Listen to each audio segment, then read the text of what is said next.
Are you looking for a faster video? Well, today it's a live stream and I know you're probably looking for a really nice and tidy edited down video, but I have ways for you to make it faster. You can click that little gear on the YouTube settings right there on the video and adjust the playback speed, make me sound like a chipmunk, and it'll go a lot faster. You can also look and see if there's timestamps for this project in the description, and if you're on a desktop, you can hover over the time bar at the bottom of the screen and see if it's chunked up into chapters, and then that way you can go directly to the step you're looking for.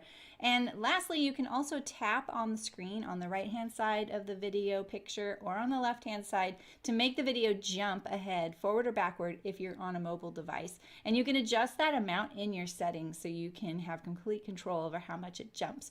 So if you are on a desktop, you can use the fast forward or the rewind, and that will make it go faster as well. You can also enable subtitles, and the little CC on the screen will enable closed captioning. That way, if I am a little bit harder to understand with that double playback speed, the subtitles might help you out. All right, well, I know that it's not a nice little edited video, but if you sew with me, we'll get there together and it'll be lots of fun. And now for the live stream. Happy sewing!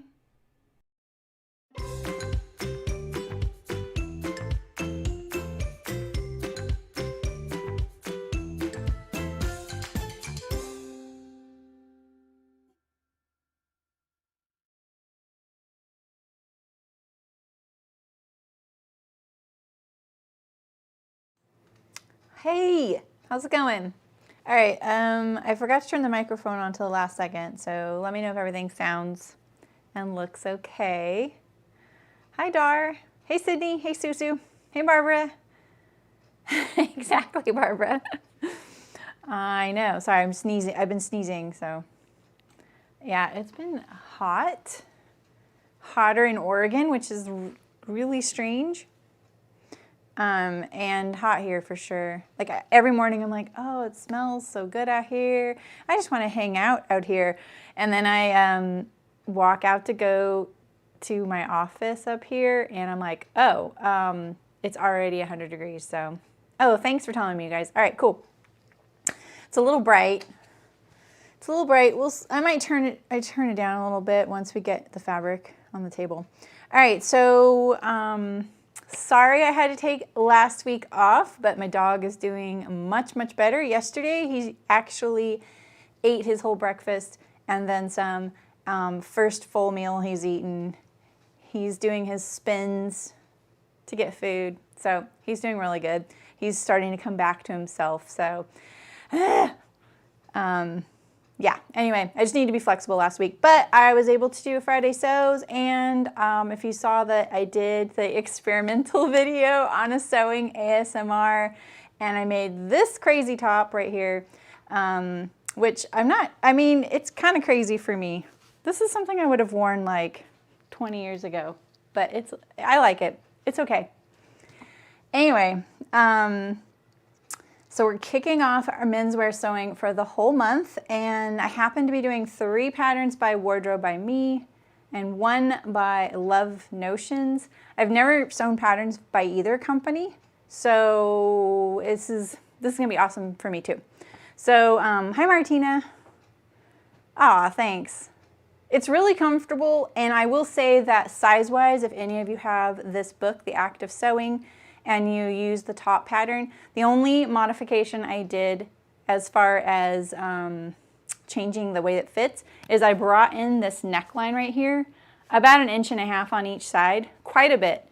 And then I just kind of blended it into, sorry I keep bumping the mic, blending it into the center back and center front.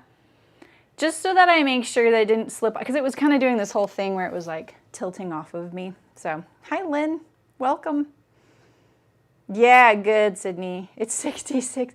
Yeah, Michael said that it was 52 degrees different from one day to the next up there. That's so crazy. Yeah, and 80, 90 feels nice and cool. Yeah, welcome to my world. Exactly. Yesterday, I had to pick up a new prescription for Loki, and I was at like a regular old drugstore because it's just amoxicillin.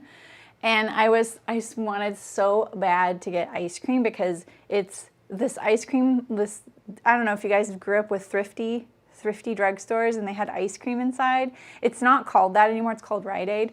And when I was a kid, me and my friend would like search the whole house for every like nickel and penny because the ice cream cones were like 15 cents. They were so cheap. That was cheap then. And we would walk all the way there and we'd get ice cream. Now they're $2 a scoop. It's still pretty cheap. But now that we live near one, I really wanted to get that for dinner, not say anything, but it totally would have ruined my dinner. So anyway. Oh, you had a road trip? Nice. Oh, cool, Susu. Yeah, so let's get to it because these are more involved and this is my favorite kind of sewing. So we're making these men's cargo shorts, zipper fly, slash pockets. I am just now noticing that this has a faced waistband. This is awesome. I'm pretty excited about this. Side cargo pockets, and then there's also a seat reinforcement that's optional. So the cargo pockets on the side are optional. So is the seat reinforcement right here. And I'll be doing both. We're doing all of it. And then I'm going to be doing it in this kind of heavier canvas, not unlike Carhartt canvas. I can't remember what the ounces were. But that's what I'm going to do. I'm going to do kind of a crazy pocket lining because I completely forgot to get pocket lining. But Michael's totally fine with that kind of thing. So he's pretty easygoing. Oh my gosh. Yeah, 20 degrees in 1 hour. Holy heck. Yeah. Yeah, like I think those kinds of temperatures are really scary in areas that aren't used to them because like I was thinking about I was talking to a friend who was in one of those areas and it was really, really hot for him. And I was nice and cool in my house. Like we were both, I was just kind of marveling over the fact that it was as hot where I was, but I was nice and cool because we have air conditioning and I had a bowl of ice cream. Like just running refrigerators and like ice cream shops have to close down in that kind of heat because they're not used to it. So here we're kind of set up for it. All right, so as far as the sizing goes, I brought in a pair of Michael's shorts. I don't think these are his favorite pair. They are definitely like they have seen better days. He says they're too long, but that's about it. They still have slash pockets, the Welt back pockets, so very similar except the waistband. But for one thing, I wanted to show you an interesting tip. So when you guys are being really hard about your zipper fly sewing, I want you to remember this one. Look at this. Full-on exposed zipper tape right here. These are Dickies, by the way, so everyone's heard of these. Not even sewn in a seam, just raw right there for the world to see. And what they did was they turned the fabric from the inside to the outside and tucked it under there. I don't recommend this, but hey. And then also the waistband, you can see, is this kind of waistband is made by a machine that sews this whole piece together and leaves this edge open, right? And even remember I've told you about how not zipper, I always call what are these, belt loops? I always call them carriers. I'm sorry, I know that's an industry term. So the belt loops can be sewn flush to the edges of your waistband. So then this whole assembly is one piece, and they don't even turn and finish the edge here. They just turn it back. So it's just folded back on itself. So the next time you're being hard on yourself, I just want you to remember that these techniques are fully acceptable in the sewing world and nobody notices, all right? Oh man, I have this little spot of poison oak on me. All right, what else did I want to comment? Oh, the other thing I wanted to show you, but I'm not sure it'll show up on my kind of bad cameras, is I want you to notice that the waistband here is going, this was cut on the length grain.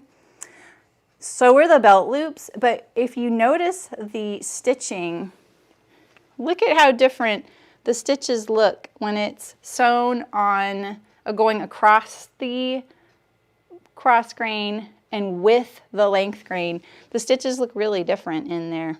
They're very much differently defined. So it's just something like that that's kind of interesting. All right, as far as sizing goes, this is a size 31. So when I asked my husband, I said, so what size do you buy? What are your measurements? He said, you know, usually I'm a 31, 32, depends on the brand. These are a 31. So if I measure this waistband, it measures 34 inches, just flat, totally flat, edge to edge, 34 inches, even though he's buying a 31. So vanity sizing exists in menswear. We won't tell them that. And so I measured the center front rise, the center back rise, the hip, and that's about it. I just wanted to get a feel for how these were compared to the wardrobe by me. So when I printed this out, I only printed 3 sizes because remember I showed you that there's a layers feature. That way you don't have to print all the sizes. And I probably could have gone down another size. Thankfully, the one I need is this bottom one right here. And they have the size chart constructed so that when you're looking at this is really, really important. When you're looking at the size chart and selecting a size, it goes by store-bought sizes. And it's accurate. So if I look here at the 31 and I look down at the measurements, the waist measures on the finished garment 34 inches and the hip is almost 42, and that is what these measure, and they're 31. The person might measure 36 inches in the waist and 39 inches in the hip, all right? So you're buying a 31, it does not correspond to the number of inches on the waist, so just be careful when you're selecting your size. And I think it's really good to have a point of reference to just kind of make you feel more confident about the size you're picking. So, oh, thanks, Tammy. How's it going? Yeah, I thought I'd wear it today. I don't think I got to wear either of those tops we drafted, so I thought it'd be good to see one on, you know? And this one's, I get to keep one, so why not? So I'm going to be cutting the 31. And I think the only modification, I'm just going to do a straight up 31. I think the only modification I'll end up doing is in the inseam length, but I'm not sure. Let me check. I want to see what this one measures here. Inseam is going to go from that crotch seam or the rise. So these are 12 3/4. And this one says it measures 9.5. It looks longer than that to me. Oh yeah, it is 9.5. So, I wonder if that'll be a good length for him. He says these are too long, but 3 inches, I'm not sure. I probably should have gotten a little bit more clarification on what the ideal length was. He said, hey, you can get these shorts, and I could not find the shorts he mentioned. And the only, oh no, I did find them, but they were in a stretch woven. Sneaky, huh? I was like, yeah, I can't use those, they're stretchy. He's like, they're not that stretchy. We all know. Stretch lies. Okay. So I have my measurements here. I was going to see what the center front, if the center front rise was here. It's not. But let's just take a gander at the right. And so this one includes the waist. I just kind of want to get an idea. All right, that's good. Okay, because this one I did measure, that I measured on the shorts here, I didn't include the waistband. Usually a rise measurement doesn't usually include the waistband. If you do, that's fine. Just remember that that's what you're doing. The pattern does include the waistband, so we don't have to worry about that. I was wondering where that waistband pattern was. All right, let's do this. I'm going to stick this in here. Oh, and as far as sizing goes, this goes for, okay, so the store-bought sizes are 27 to 36, which means it goes from a 32-inch waist measured on the person to a 41-inch waist, 35-inch hip to 44-inch hip. There's metric as well, if you guys want that. Okay, I have to tell you, my first impression of this pattern, it is so professional. It looks so nice. Like, I know I don't usually mention stuff like this, but you guys, It looks so nice, and the instructions are just so, they're really pretty. What was that? They're just really nice and simple. Yeah. Hi, Terry. How's it going? Hi, Hannah. So, Terry, did you finish your shorts?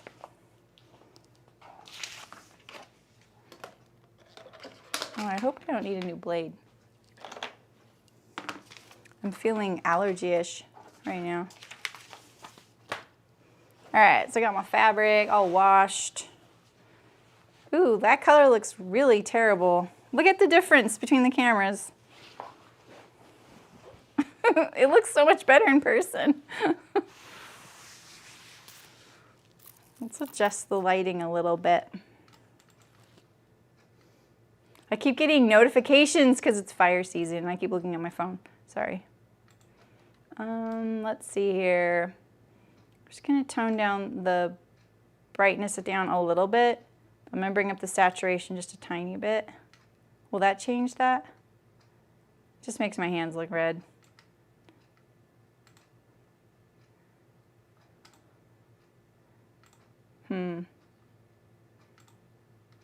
I would like to bring down the brightness of the paper pattern pieces when they're on here. That's not too bad.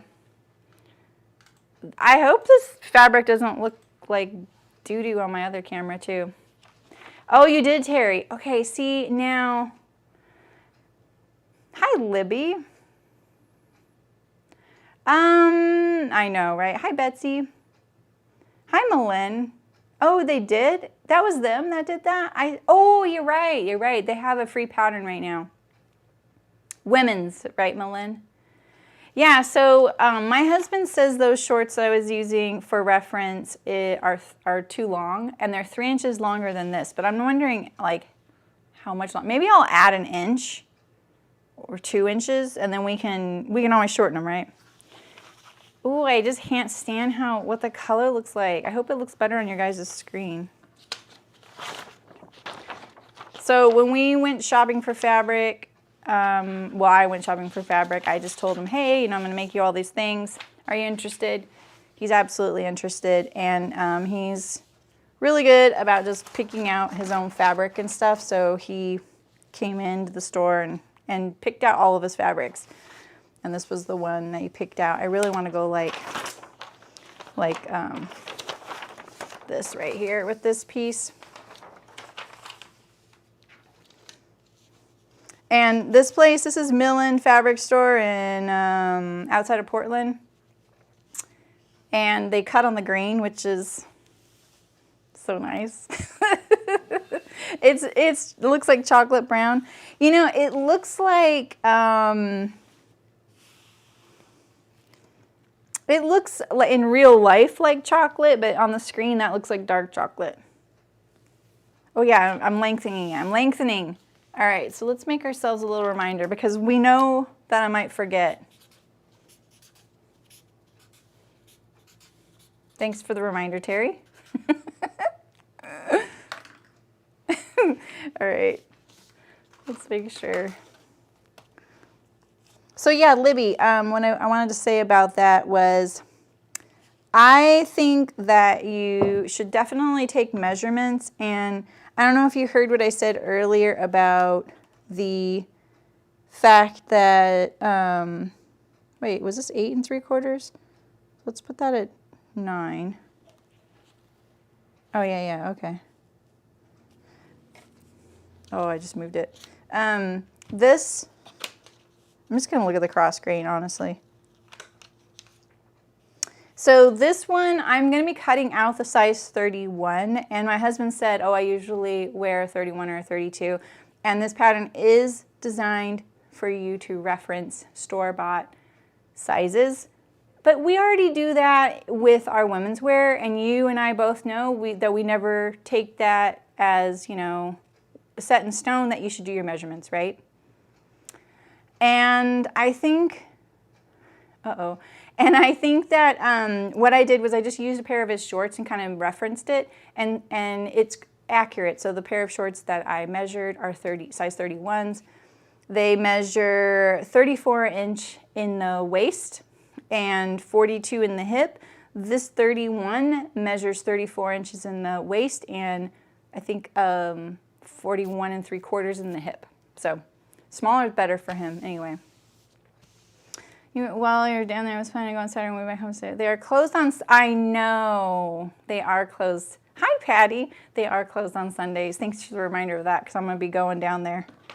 Let's draw on this extra length on the fabric. Let's just draw it on so I don't forget it. I'm going to add 1.5 inches. I'm going to leave the same hem circumference, so I'm going to take this line down here. So I'm taking this point right here, transferring it to the same spot there. And now I'm just going to blend it in. Actually, let's put it at our hem line here. So right there. We're going to blend it in with the inseam.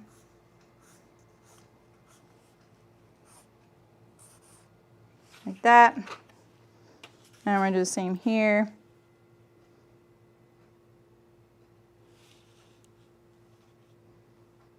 Just like this. So this way I can keep the same hem circumference.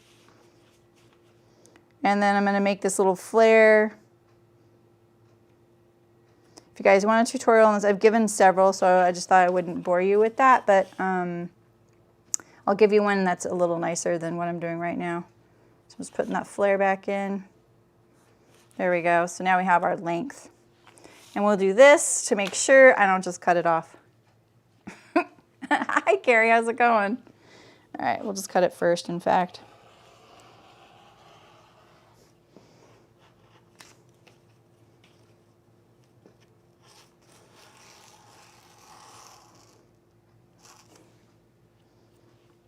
I'm getting confused on what size I'm doing. Oh, look at that. I did that one. That's okay, though. Oh, no, I didn't. No, I didn't.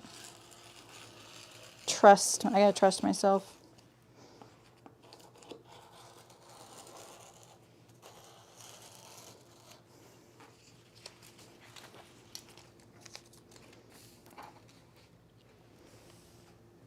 This is the most awkward cutting I've done. Ooh, I've never done that, and I've always been worried I would. I'm pushing really hard because the canvas is pretty stout, which makes it so you can really make a big mistake when you're pressing that hard. All right, so let's do some markings. I'm going to pin, I never do this, I'm going to pin my pattern to the cut pieces because I'm going to be really careful about marking the welt pocket. And then here we have the cargo pocket marking right here.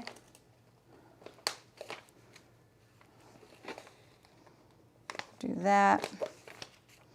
And I think that this is a double notch.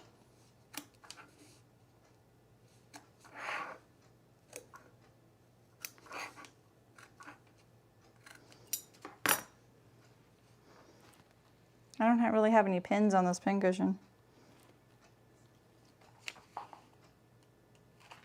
We'll do the markings in the welt all at the same time when we go to sew it so that we know it's fresh and we can trust it. I didn't even realize this had welt pockets, so that's kind of a bonus.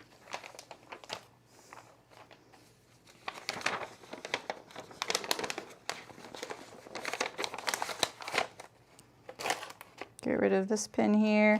We're going to put all these markings directly on the fabric. And then all we'll be left with is, whoops, the marking for the pocket. Boy, I hate these pins. They definitely don't make me want to use pins. I mean, I barely use them already. But they're so bad. They just bend. Terrible. I always pin things like this And then I know that it's where the pin went into the fabric is the mark. Not where it came out, just where it went in. Hi Nancy, how's it going? Yeah, we just started the shorts. I'm looking forward to sewing these. All right. I have enough fabric to make 2 pairs, I'm pretty sure.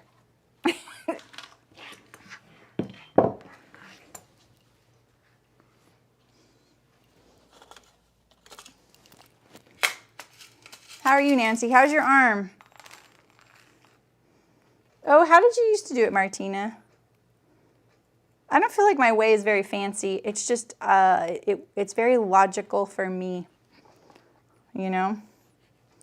I think that that's the thing is like, it doesn't really matter how you do anything as long as you can remember. And it's kind of like when you lose something. The way I look at that is, or you want to put something away in a safe spot and you want to remember where it's at, I always put it in the first place I think of, because I hope that when I'm really looking for it, it's the first place I think of again. And most of the time that works, but it's the same with the sewing. It's like, what if you cut these out, you know, 2 weeks before you sew it, or 2 months or a year? I mean, right? It happens, and you just can't remember. You got to make it so that it's just this consistent thing that kind of speaks to yourself. Yeah, I like logic too. Yeah, so like I say, I don't really feel like any of my ways are, you know, the only way to do it. It's just the way that works for me. All right, so let's make the length. I know you're all wondering and worried. Hi, Beverly, how's it going? All right, did I give myself room there? I added 1.5, right? Let's double check. Yeah. You pin mark the, oh, and then, yeah, I think Tailor's tacks are such a good method for a patient person, which I'm a patient person in some respects, but I have to admit, when it comes to sewing, I'm kind of reckless. This does not look on the grain to me at all. Let's double check. I can see the grain on the fabric. I know. 10. Huh.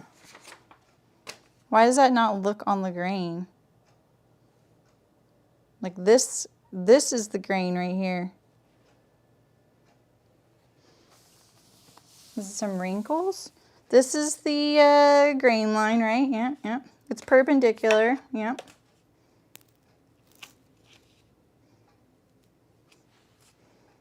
Let's just be, you know, really careful.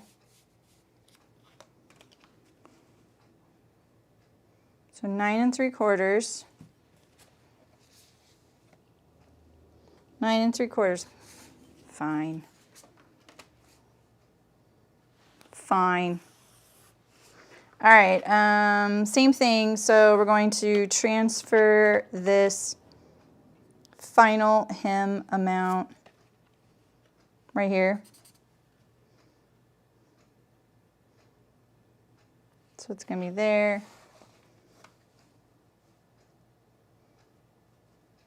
Perpendicular, 1 inch up, and now we're just going to blend it in. This is pretty easy, this one right here.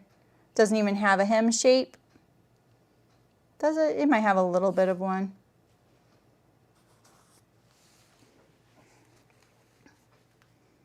Oh, interesting. I just saw someone saying the same thing, Nancy. I get it. It used to be my least favorite part too.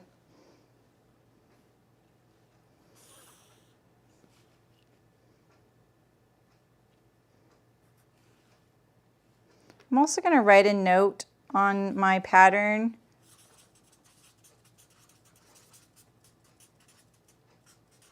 so that I remember if I make these again for him, that's what I started with. The hem's straight.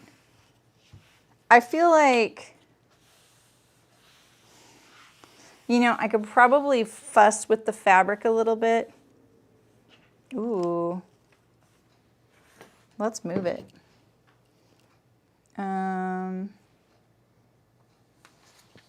Let's pin it.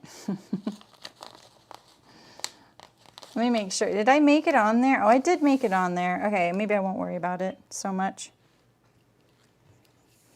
I was a little worried I wasn't going to make it, but I did. All right.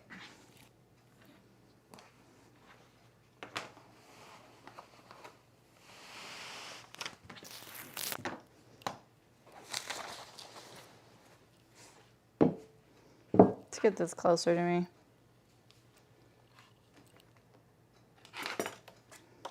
Oh, wow. Tracing wheel and paper. You mean like the carbon paper? That stuff? Yeah, that does go way back. I actually never even tried that stuff when it was really popular. It just seemed really fussy, and the pages looked so tiny that I didn't understand really how it would work. But a lot of people loved it, so it probably worked better than I thought.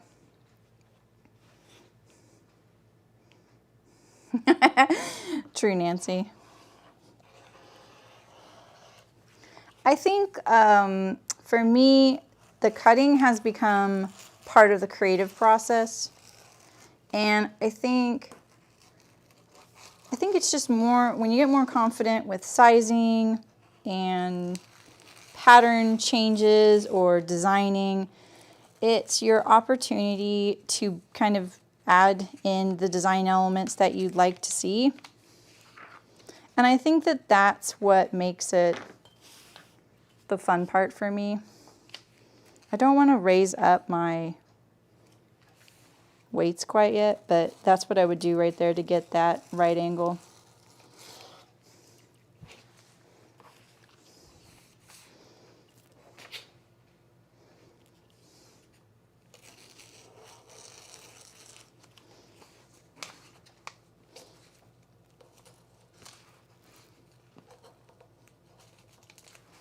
Smaller blade would be a little more precise. That's when that 45 millimeters comes in, or the 28 millimeters comes in really handy. I feel a little out of practice right now. All right. You have the fly here. I don't think I need that notch, but we'll do this one here. At the waist. And then I'm going to mark this circle here, and then I'm going to notch the top.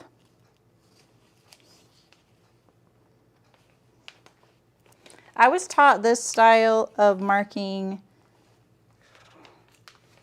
Boy, I feel like I was in high school, and I've just always done it. It was more the style of, I put 2 in here. It was more this. So to mark the darts, they would say, oh, put the needles in, or the pins in there, and then you can pull them apart, and then they stay. And then, you put your pin in, and then this is where I told myself, it's where the pin went in. That's the mark. Because I would sometimes get to doing the dart and go, which one was it? And kind of doubt it. Let's mark our cargo pocket. Same thing. It's very subtle, so I didn't quite see it right here, but it's just this little right angle, which I really appreciate. I sometimes, like in pattern marking for a commercial application, for manufacturing, it'd be a drill hole. And that's because that's the way they would be able to mark it on a large scale. But when it's just like home sew stuff, I kind of like it when it's just a right angle. You just know, okay, that's the corner of the pocket. When the pocket's prepped, that I know it's going to fit in that little corner.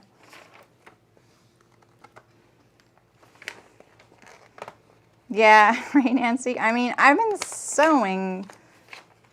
Even though I was not streaming last week, I did sew the ASMR top. I mean, that was only an hour and a half of sewing, I guess.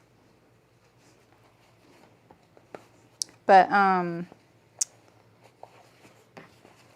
mean, I don't know. I guess I do feel a little bit out of practice right now.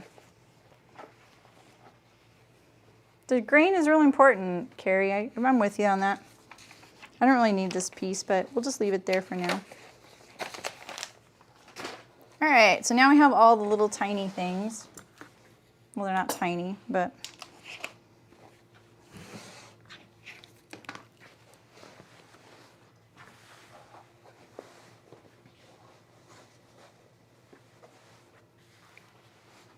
oh, for the tailor's tax, Barbara? See, I think that that is actually a really good note, is that it's really good for right and wrong side. Even if this fabric doesn't have, I mean, technically it has a wrong and right side, but it is pretty hard to distinguish what that is.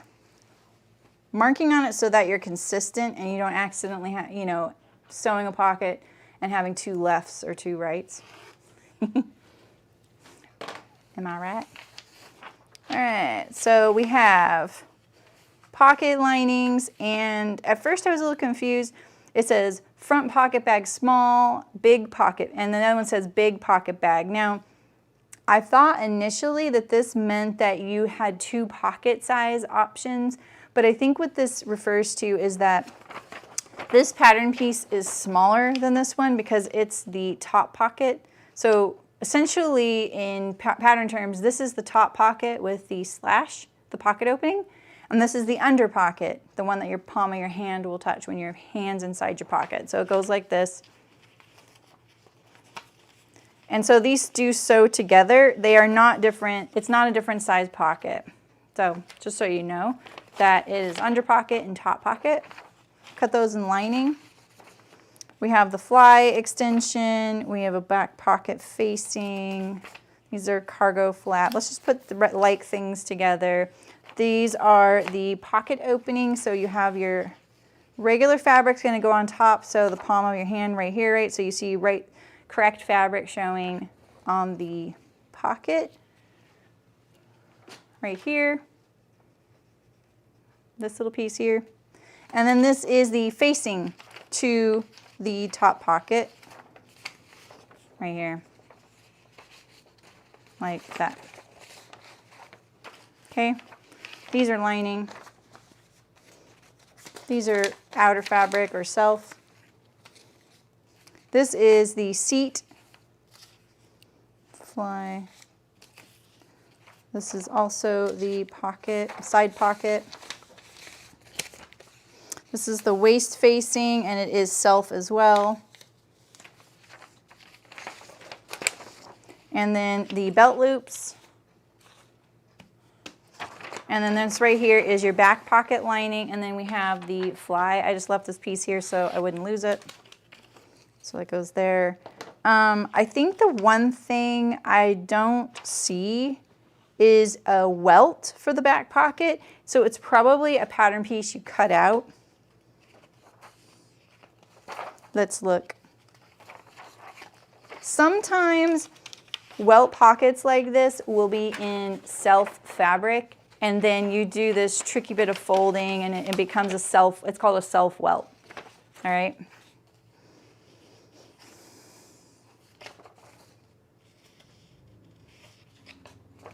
Let's go to the back pockets and see what they say. It could be a pattern piece that I missed.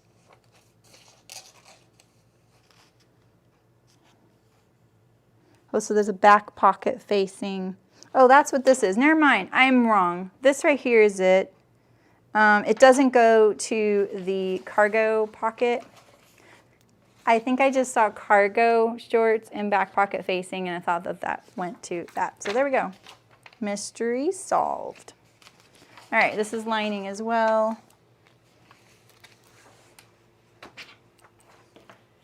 And then we'll start laying out these pieces here. I don't think that, no, it's not big enough for that. We have our seat patch.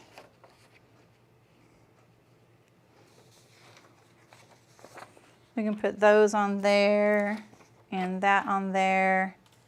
Let's see. this on here. Oh, this is the grain. Oh, yeah. So this is the pocket, like this. Because it's got pleats. So then our pocket, this is our cargo pocket on the side seam.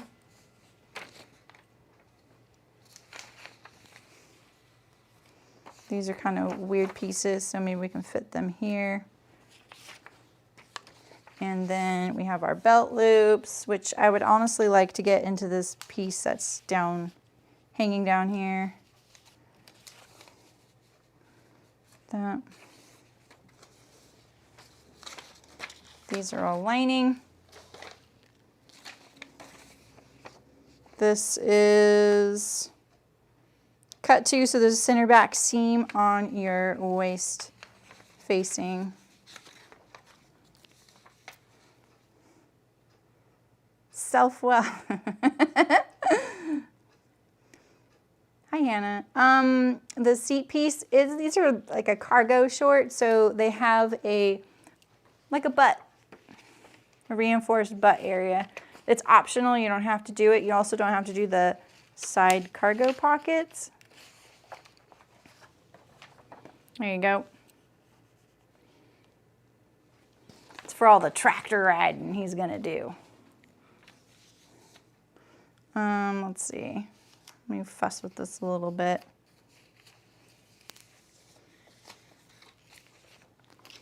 Of course, I don't like this piece right here. Where's the grain line? Oh, there's the grain line. Okay. Okay. I like this piece again. I'm sure that there's a, you know, diagram you can follow in the instructions. I kind of liked it better like this. All right, so let's make sure we're getting things on the grain.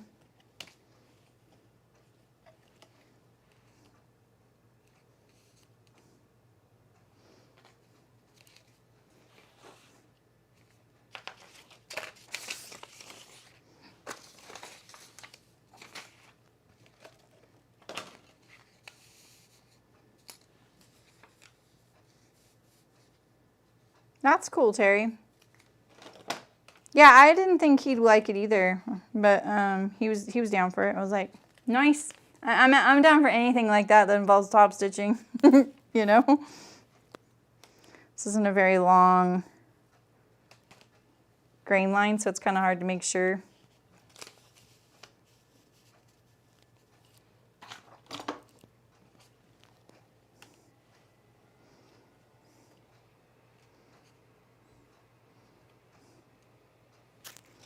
Yeah, okay, cool. I got all those in there, in this weird spot. That was my goal.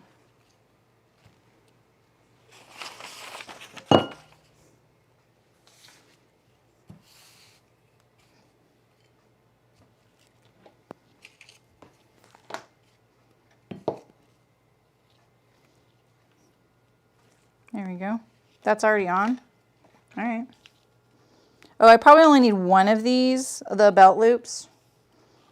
Just FYI, you only need one.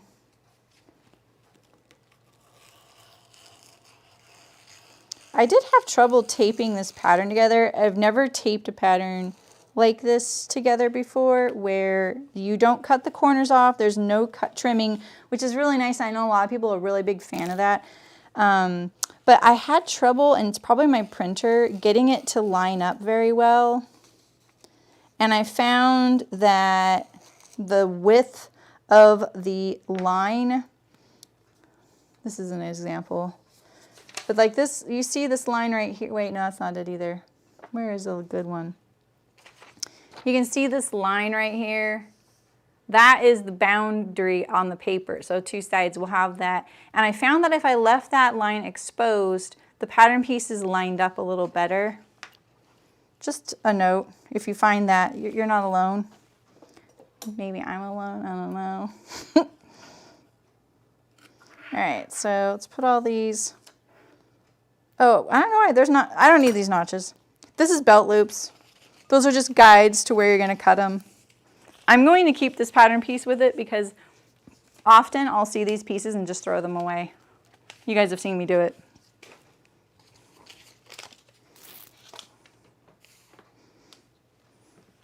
right, we're doing the smaller size. Making my length change doesn't change any of my pattern pieces, thankfully. This is a pretty easy pattern as far as any fit goes. I really probably should have put a new blade in for this canvas.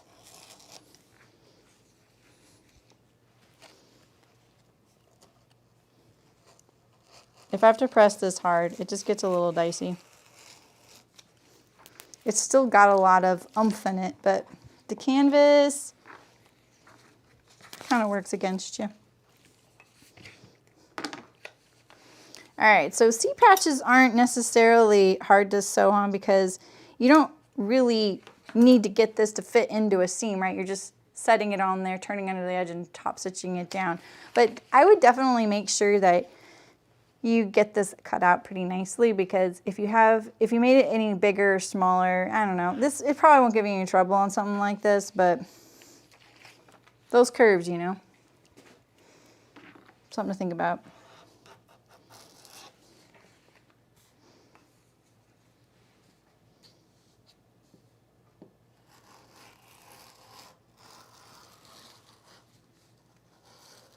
Those paper junctures are a little thick.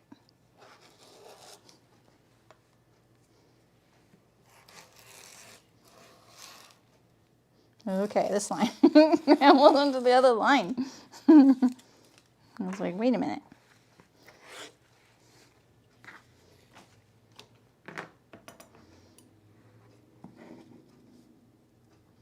Notches. This is the waist facing.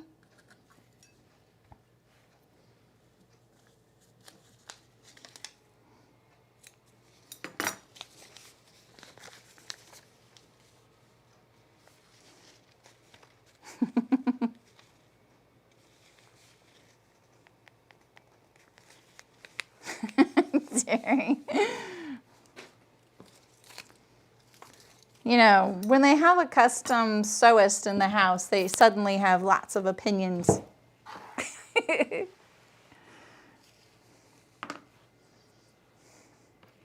Yeah, right, Lynn? All right. I'm, you know, trusting the green a little less. I know it's accurate, but 9. Okay.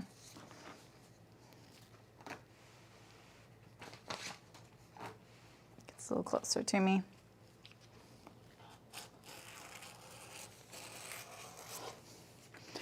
You know, the one thing I should have put on my gardening, what my Jess, what's it called? The Blanca flight suit, the gardening coveralls. I should have put cargo pockets, because I'm constantly looking for them when I'm carrying my trimmers everywhere. Okay, Nancy. Yay, Heidi, welcome. Hi, Trisha. Nice. Welcome. Nice to have you here. We're making the Wardrobe by Me men's cargo shorts. I'll be doing lots of menswear this month. I'm doing 4 styles. Did I make like a graphic for you guys to show you what I'm doing this month? What's the image down here? I'm just gonna look at this. No, that's not it.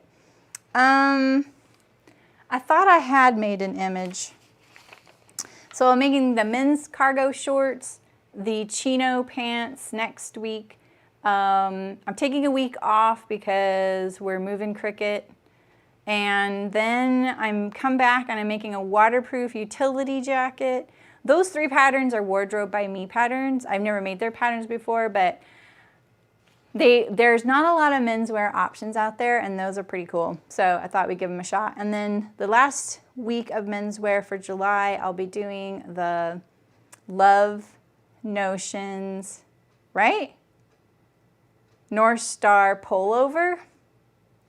It's Love Notions. I'm totally I get Love Notions confused. Oh yeah, it's Love Notions, yeah. I get them confused with the pattern company that I just made the leggings by, until I think about the leggings and I know that that's DIY patterns. So I posted a schedule on Instagram, and there's one here on the community tab, I hope, on YouTube. There's too many places.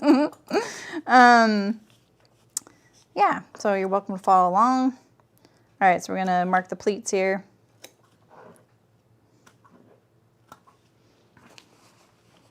Top stitch.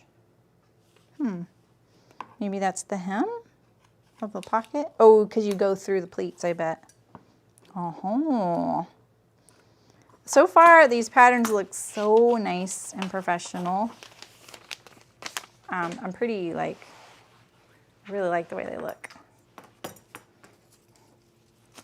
Okay, we just have these little guys, and we have our lining pieces here, and we have this.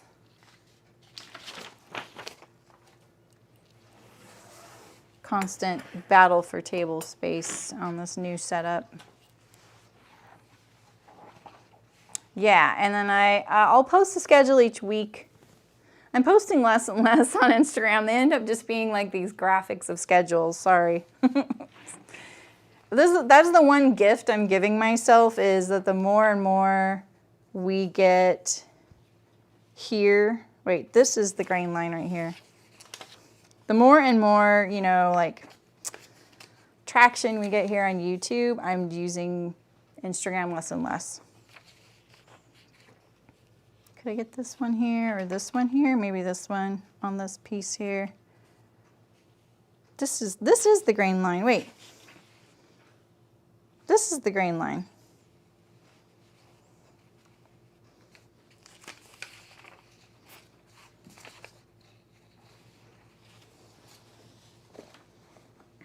Let's do this.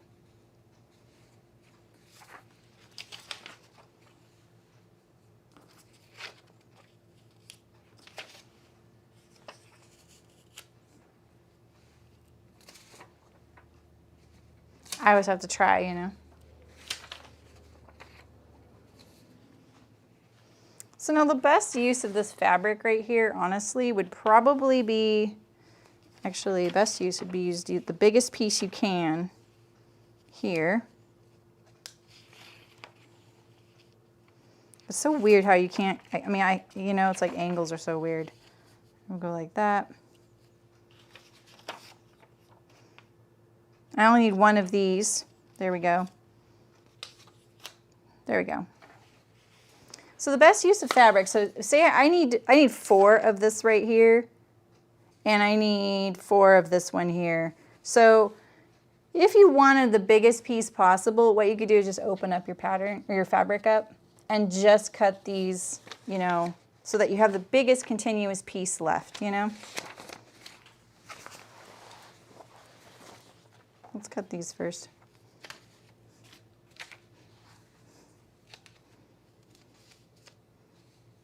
Ah, right, Carrie? I can feel you on that. I've been taking screenshots of things too, just to kind of remind myself, like, oh, remember you wanted to do that. You know, on Instagram, you can do things like save to collections. And then you can kind of create like groups, like, you know, for me, I have collections on there, and they're clothing, sometimes they're graphic ideas, or color combinations, really, or quilt stuff, or techniques to remember to show. The trick with those is that you have to remember to go back and actually look at your collections, because I never do that. I'm good at saving stuff to them.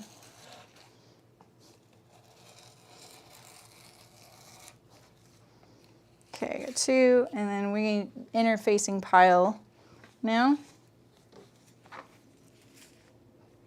Oh yeah, mead recipe ideas. Yeah. Yeah, what is everyone working on this week? Thanks for asking, Sydney.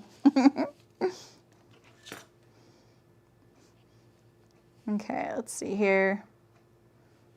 6. Oh, you know what I didn't put on? I didn't change my chat to live chat.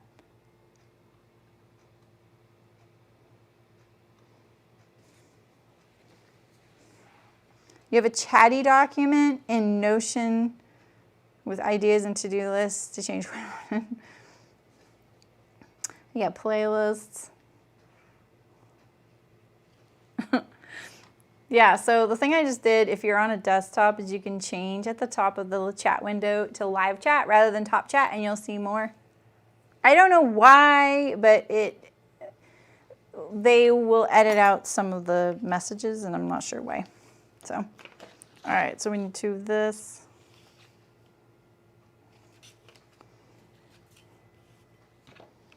And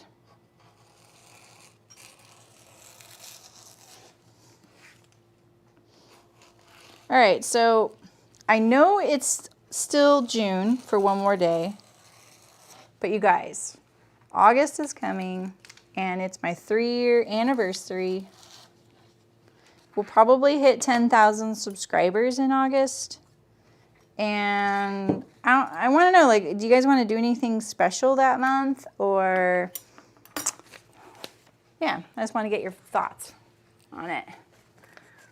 Because I'm thinking about it. You know, I actually think someone told me how many videos I had.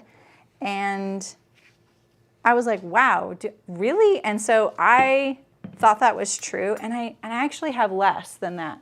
I need this piece for interfacing as well. Which is funny because I was pretty surprised, and I was like, yeah, maybe that's about right. I mean, 3 years. I mean, they kind of pile up quickly when you're streaming a lot, you know. And I think I'm not in that 500 range at all, but it's weird because it's kind of hard to find the number and rely on it. Because some I don't think count live streams, they only count uploaded, which I don't have as many of, you know.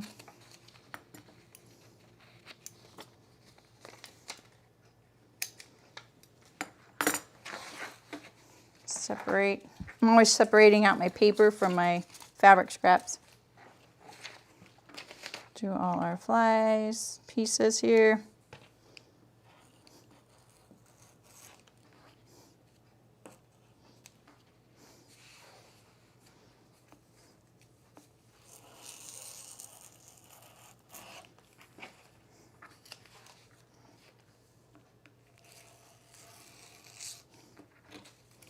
The seam allowances on this pattern, by the way, are 3/8, which is kind of small.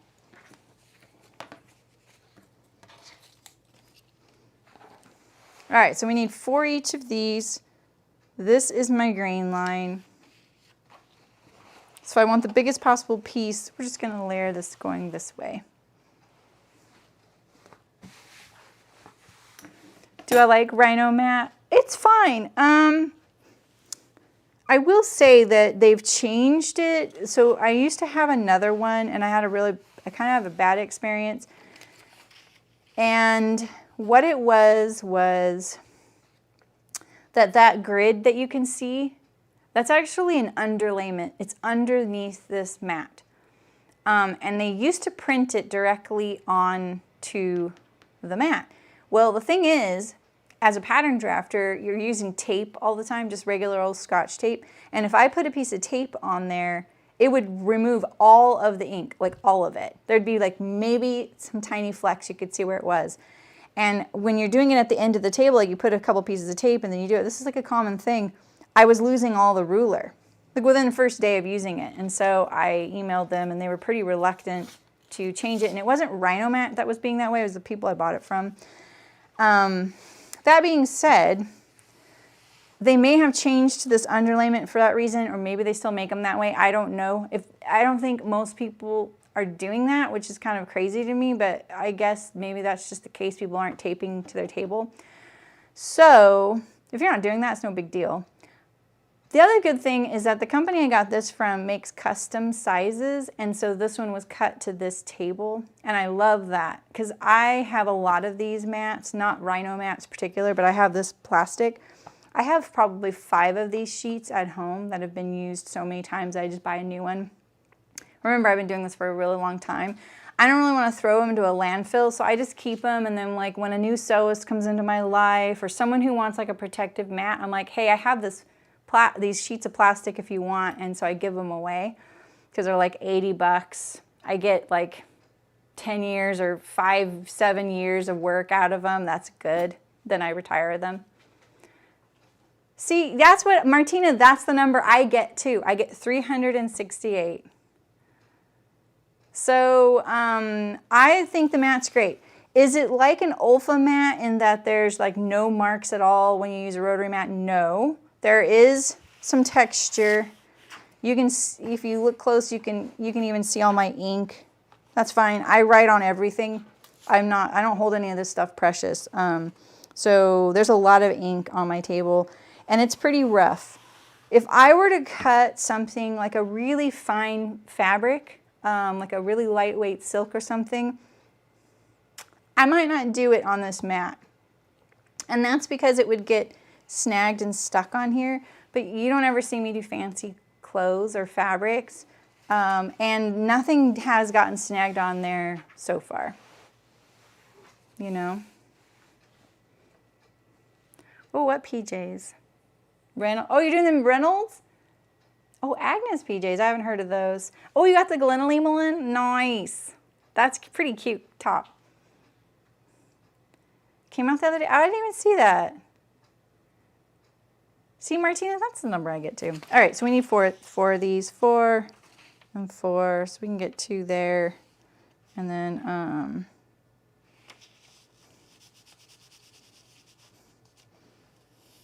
I'm like, why can't you get them all there? It'll be fine. I think this mat is really affordable for the fact that you can have a really large one, and I think if you have the space and the financial means to have a large table always set up with a whole rotary mat on it because you like using a rotary cutter, I say I am 100% a fan of that. And if anyone ever asks me what my favorite tool is, it is hands down a standing height table over everything. Anything that makes my job more ergonomic, faster, easier, less strain on my body, makes me more accurate, I am a big fan of. And the standing height table was the biggest quality of life improvement I got for myself in the sewing world. And when I see people cutting on the floor, I totally feel their pain because I used to do that too. And it's the one thing I always recommend. I would get a standing height table over a brand new machine as long as your machine is still working and you're just kind of like, ooh, it'd be kind of fun to get a new machine. I'd get the table first. Yeah, so that's how strongly I feel about having a comfortable, and there's, I think, a really good reason why a lot of people hate cutting, and I think that's a part of it for a lot of folks, is that it's a really uncomfortable process if they have to kneel on the floor or rearrange the living room or clear off the dining room table and then bend over the dining room table. And I've done all this, you guys. I've done all of it.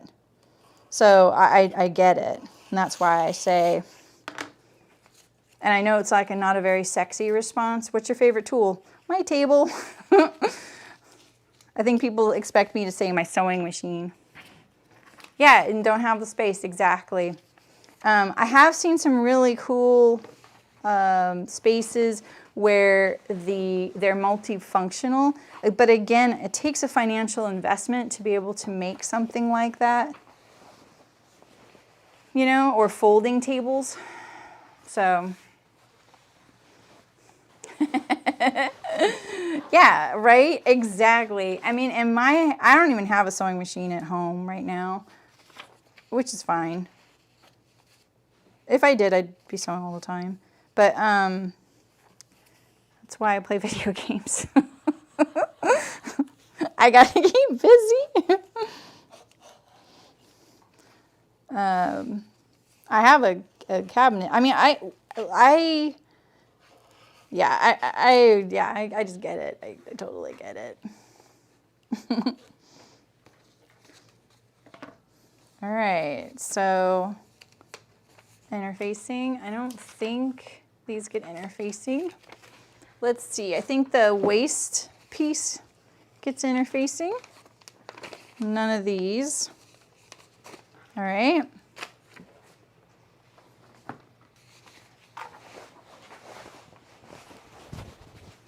And you know, my tables, these tables are really nice. And it's kind of one of those things where we got to a point where we needed more tables, and I ordered from Uline, a company that I no longer really support.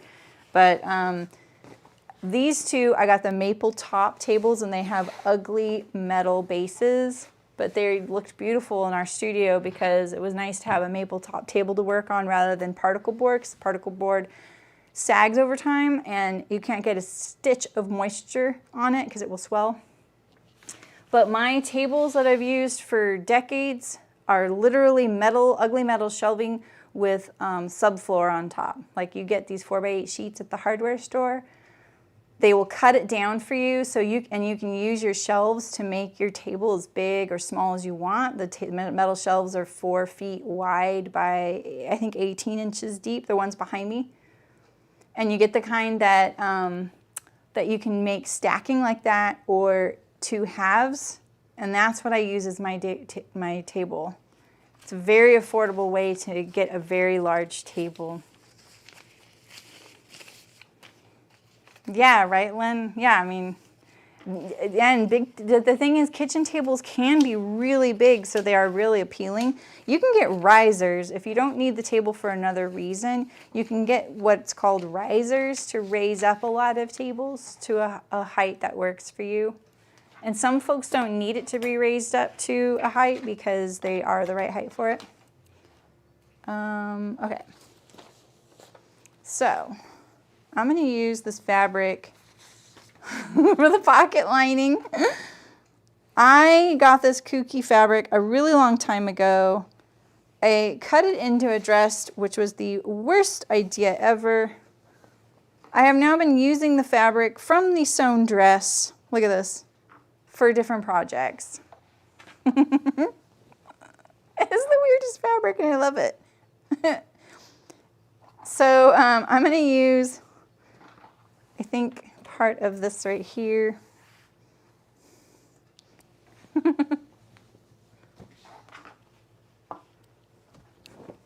right. Let's see, do I have enough?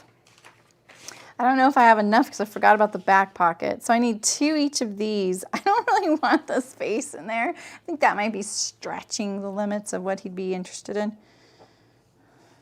But what I could do is make sure that the pocket that shows out, so let's get a reminder. Yeah, Melanie, yeah, and sometimes folks can use their table as a way to hold their machine too. All right, so this right here, this is the, in this case, it's the large, big pocket bag pattern piece that shows, and then this one could be a different fabric if you wanted.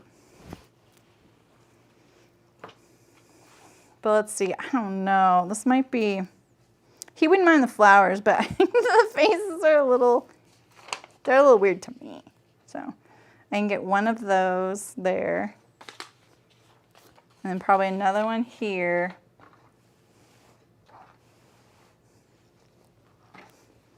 Maybe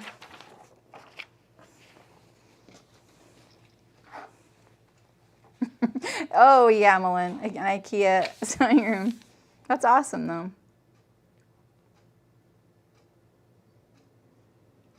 What's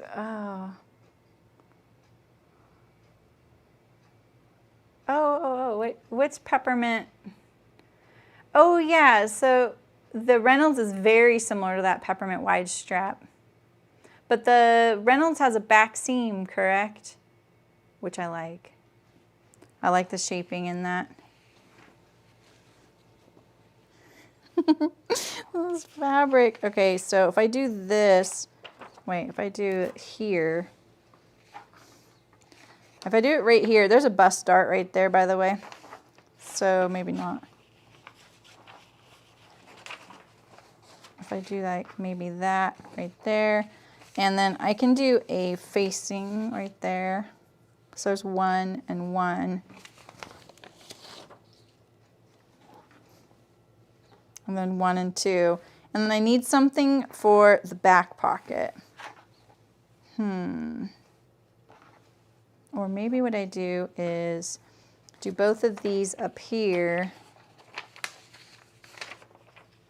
That way I can use this down here. I think I'm gonna go for that. Let's cut this part at the shoulder seam here. Finally get this fabric out of my stash. This is what I get for not buying a pocket lining.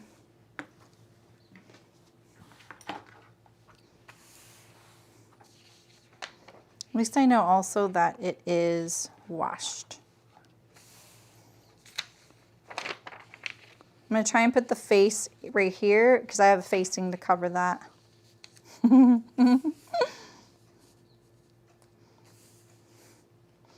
Guessing out the grain line too.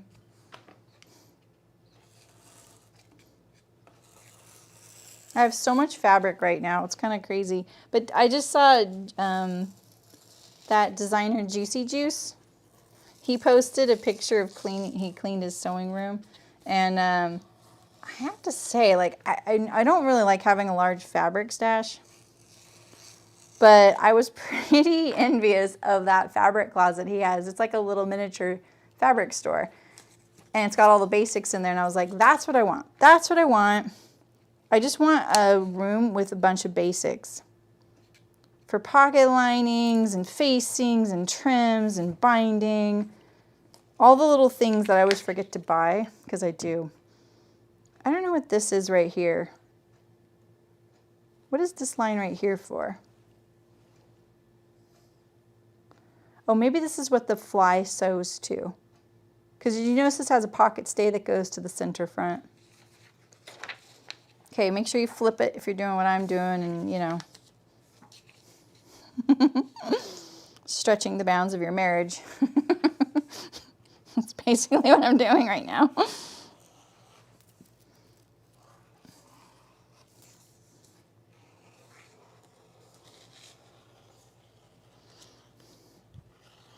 When I first met Michael, I was 25. And we hit it off and started dating. And his birthday, he met me, and a week later, it was my birthday. So, you know, he probably bought me like dessert or something when he was with his friends at the restaurant or whatever. You know, we didn't know each other. But by the time it was his birthday, it was July, and I made him a shirt, which he still has, by the way. I should show you guys. And I made it out of this hemp, this like lightweight hemp. It was butter yellow. I know that sounds kind of crazy, but it was kind of a faded yellow. It was really nice fabric.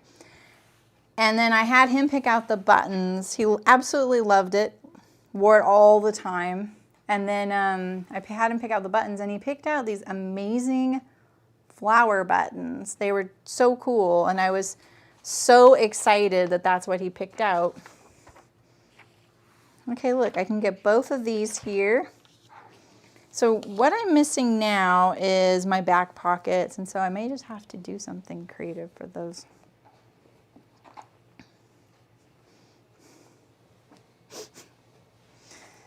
Oh boy. He'll love this retro vibe. Kind of loungy thing.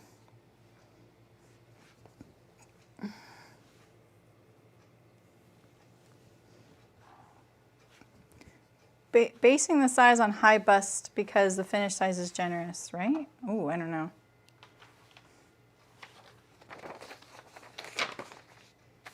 Yeah, the backs are pretty different.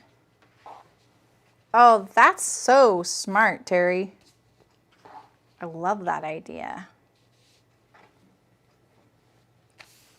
That is pretty smart. Okay.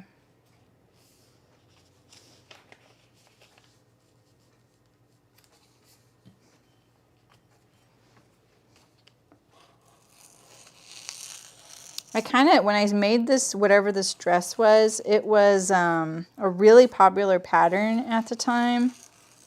And I did it as like a working muslin. And it looked so terrible on me. It was just like one of my first forays into sewing an indie pattern. Sad but true, sorry, it's just true. And knowing that the fit was designed for someone with no boobs or hips. And I was like, oh yeah, this isn't meant for me. I've got a curvier fit.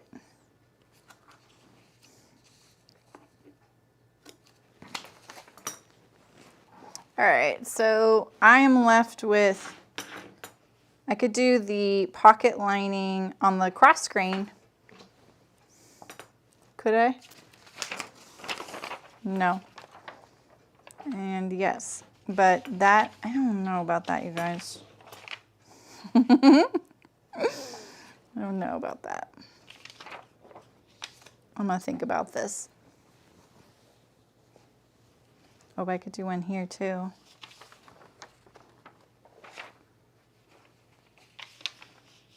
Oh, that's the bust. But I could, let's see if I drilled the hole for the bust. Oh, I didn't. Let me get my seam ripper. Just in case.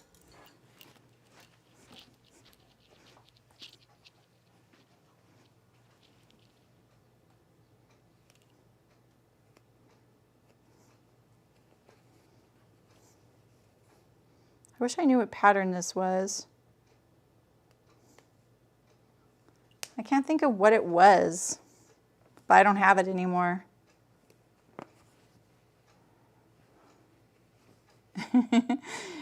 I'm kind of hoping there's no pocket peeking. This is one of those where no one will know I made these for him. They'll look store-bought. Unless they see the inside. Oh yeah, look at that. I can totally use these. Okay, I notoriously always drill the holes for my darts. So it's, before I sewed with you guys, I used to always drill the point. Meaning I used to cut a hole. Because then I don't have to have any pins whatsoever. And if like something happens and I can't sew it for a month, I know that pin won't wiggle its way out. Because those pins be doing that, you know. And the drill hole is pretty absolute. Yeah, seam ripper during the cutting stream. We like the seam ripper. There we go. Let's cut this off right here. Get rid of this and this. You just never know, so I saved it all. So let's see. So I even tried to like cut in a little neck slit. Like I was like, okay, it was so bad that I was like hacking it on my body. This is the interfacing I'm gonna use. I think I'm just gonna do it, yes, on the cross grain. So if this is the pocket, then it's a really big pocket lining. I'll have to look at how this one's sewn. If this notch goes to the dart, oh, maybe this notch goes to the dart. Maybe it's more like this.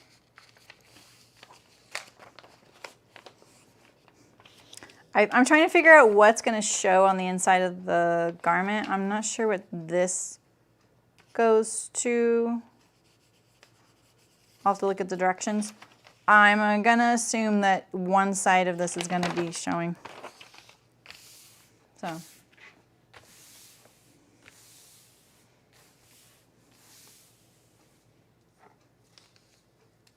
Oh, interesting, Malin. That's a good tip. I like it.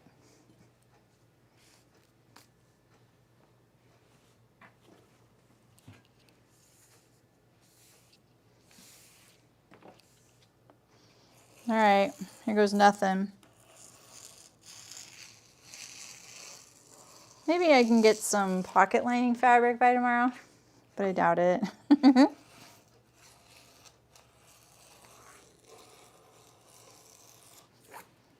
Thank goodness our internet's too bad at home, so he's probably not watching. He's got to trust.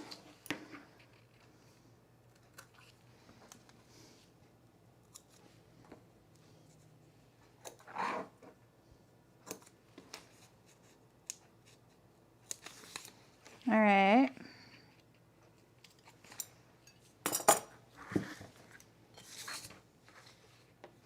I think this piece is symmetrical.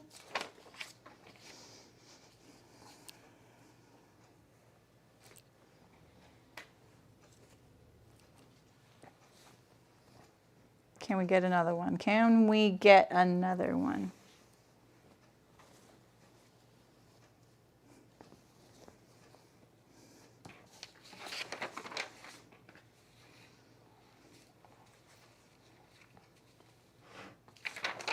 This one will look like she's kissing his butt.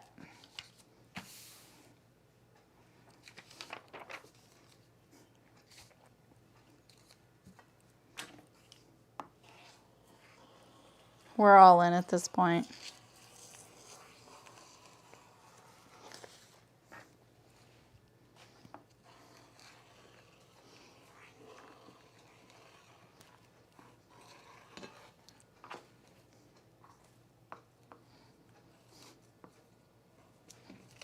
All right, so now we're just going to do the interfacing and we're ready to sew.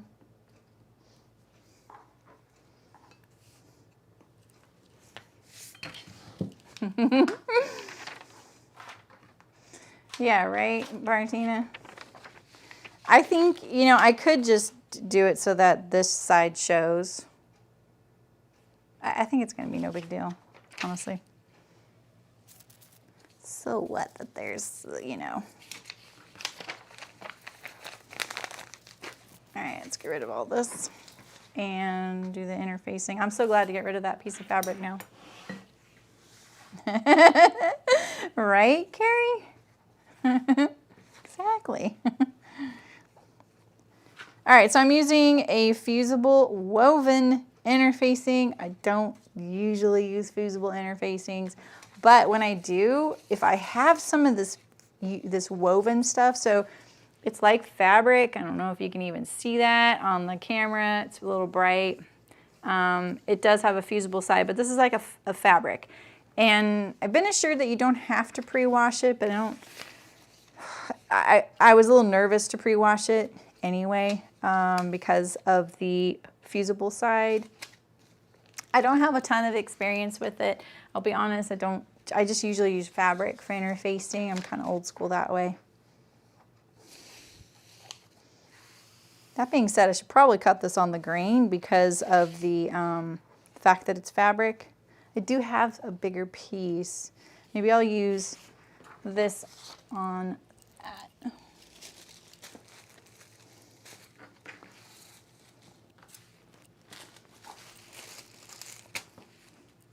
I bought a bunch of it. Let's see, so I bought 3 yards of it. It is $5.79 a yard. I don't know if that's expensive or not. I know that's kind of funny that I don't.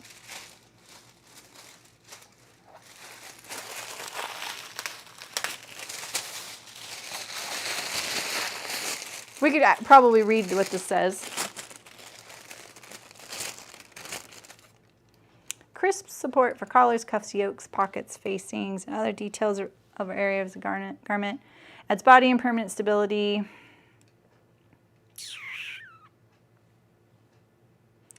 Well, they actually recommend trim seaming allowances to 1/8 of an inch.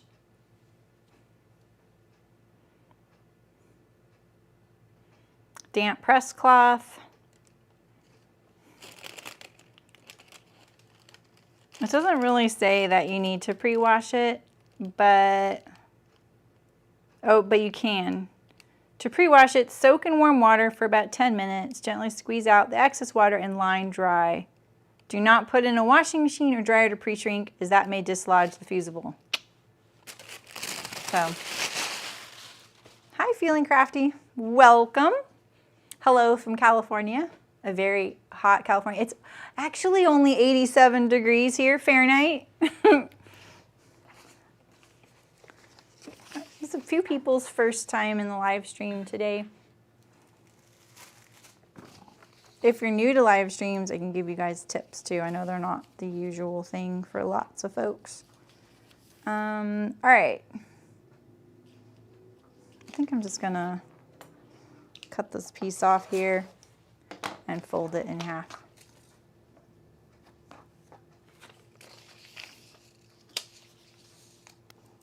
Let's see what else I can fit. I just need one of these. I need 4 of these. One of these, so we can do these on the same layer. And we need 2, really? Okay, so I'm not gonna do the interfacing for the pocket opening. If you're using a lightweight fabric, I would recommend you doing that. It does offer a lot of stability to your pocket. I'm not gonna do that because this canvas is actually pretty heavy, so I don't really need to do that. So we'll skip that on this one. I will do it on the fly and the extension. I have qualms about it, but I'm gonna do it.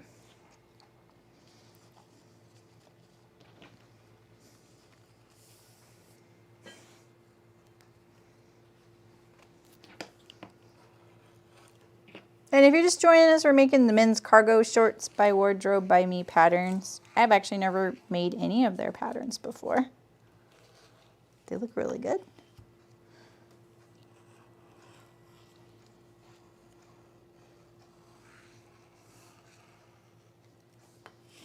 No need to, ooh, sorry. No need to do the notches. I'll iron these on before the stream tomorrow.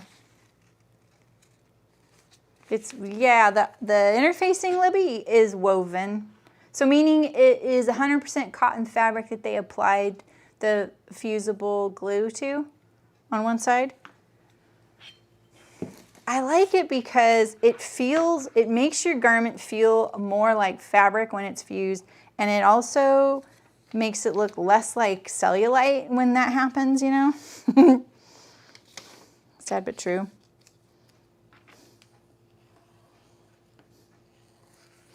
That's why I never used fusible stiffener.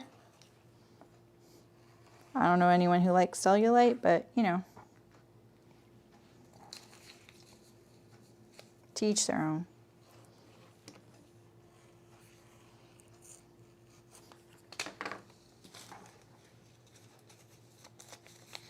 All right.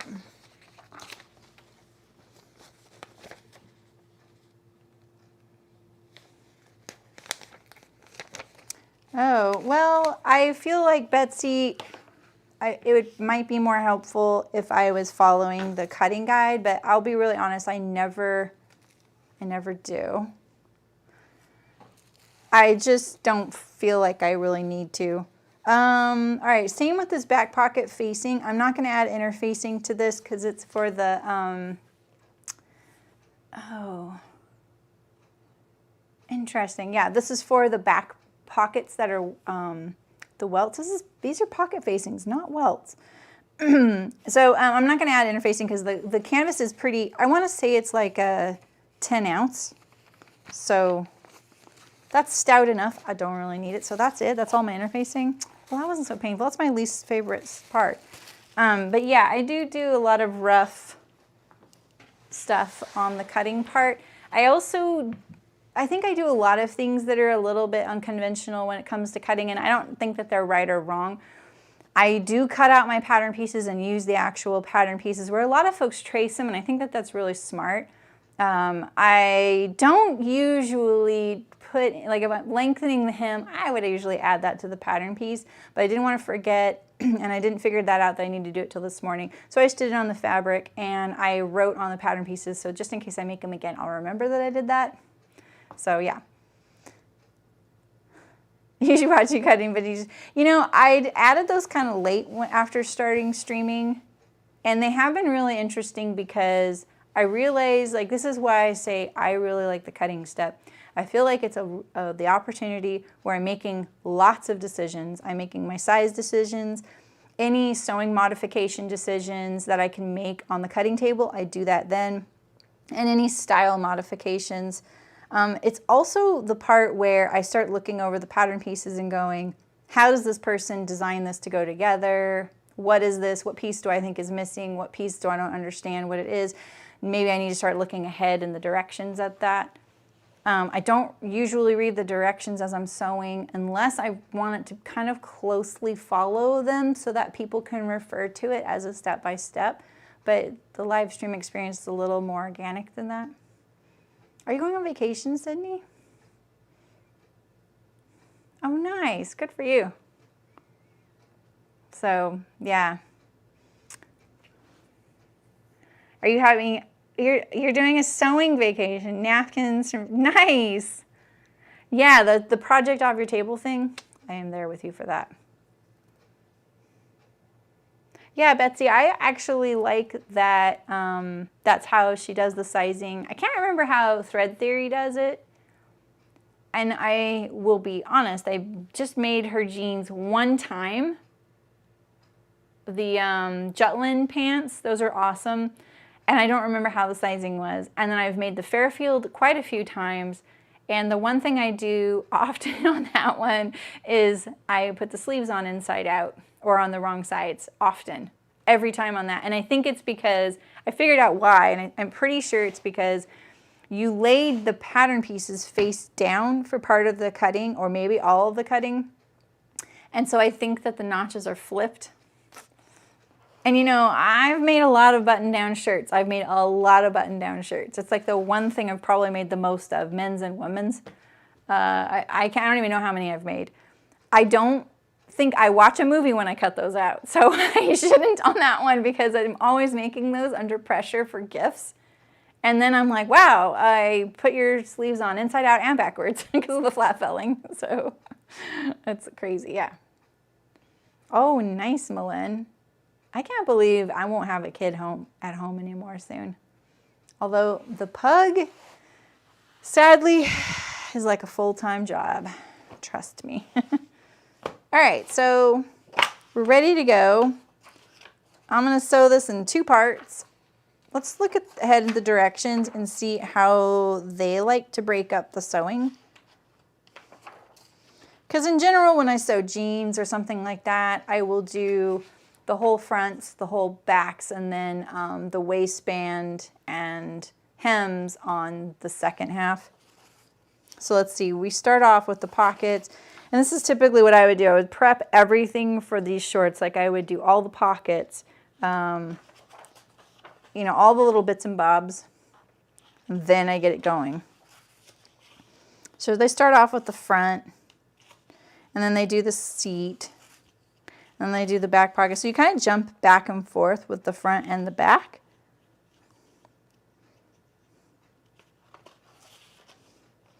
So this is tricky. If I ever want timestamps for this, they'd be out of order if I did it the way I normally would, where I would do like the whole front or the whole back.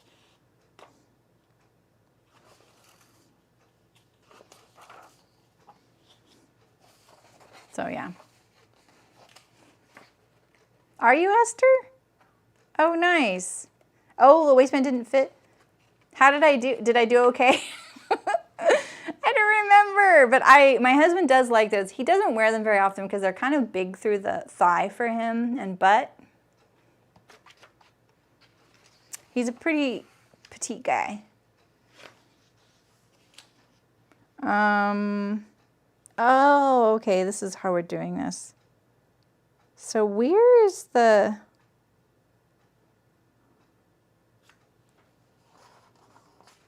Where's the welt? I think I missed that pattern piece. All right, so if you're doing the back welt pockets, you might need a... I didn't see the pattern. I didn't like... I mean, there wasn't anything extra. So maybe I didn't cut it out somehow.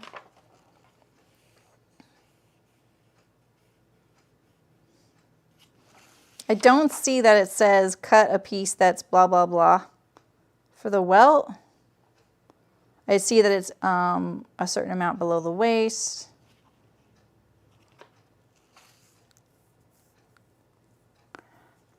I'm just checking. Huh. All right, well, I'm gonna look into that. You need a Welt pattern piece to do your pocket. I've been looking for it.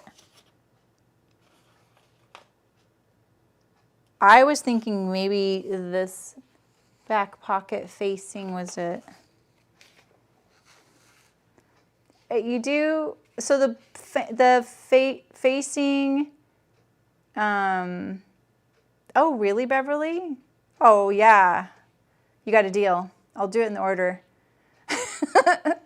Thanks. I would really appreciate it. It's been a while since I added timestamps to a video. Thanks, Terry. Let me see that. So they are, because see, look at that. No, the back facings are sewn two of them go to one pocket. Oh, but one of them is probably the Welt. Okay. Okay. I don't think I've sewn a Welt like this before. I better practice.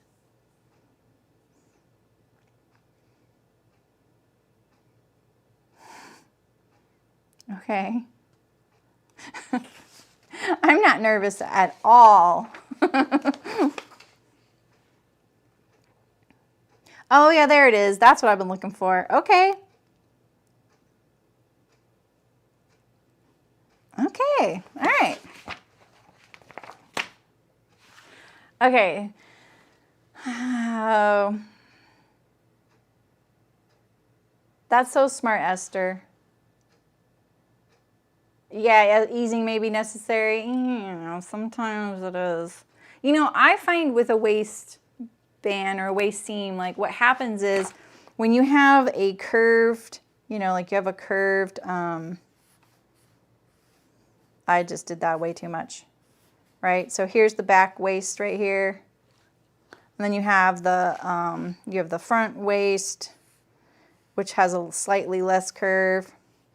This little bit of a curve though, if you're not perfectly on the seam line when you sew your waistband, that right there, it really can affect how it fits on the waistband pattern piece. So you have to be really careful. Plus, if there is a bit of a angle here, this is all on the bias and it gets stretched out.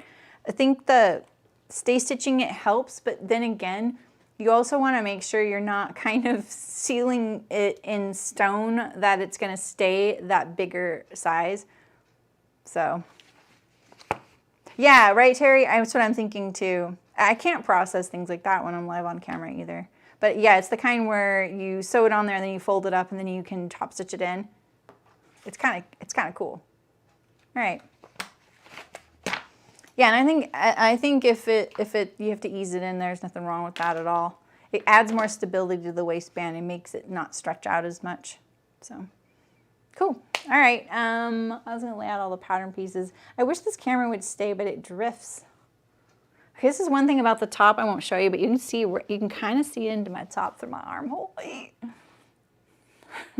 All right, what else do I need to say? So, as far as this, we're going to sew part 1 tomorrow, part 2 on Saturday, 11 a.m. Pacific, same time, same place. And then next week will be the chinos. So we're going to do shorts and then pants, and then we'll do the tops. So thanks for coming, you guys. I appreciate it. Nice to see you all. And hopefully I'll be, I don't know if how many uploaded videos I'll have this month because I'm traveling a little bit, but we'll see. So, all right, I'll see you guys mañana, iguanas, and happy sewing. All right, I'll see you soon.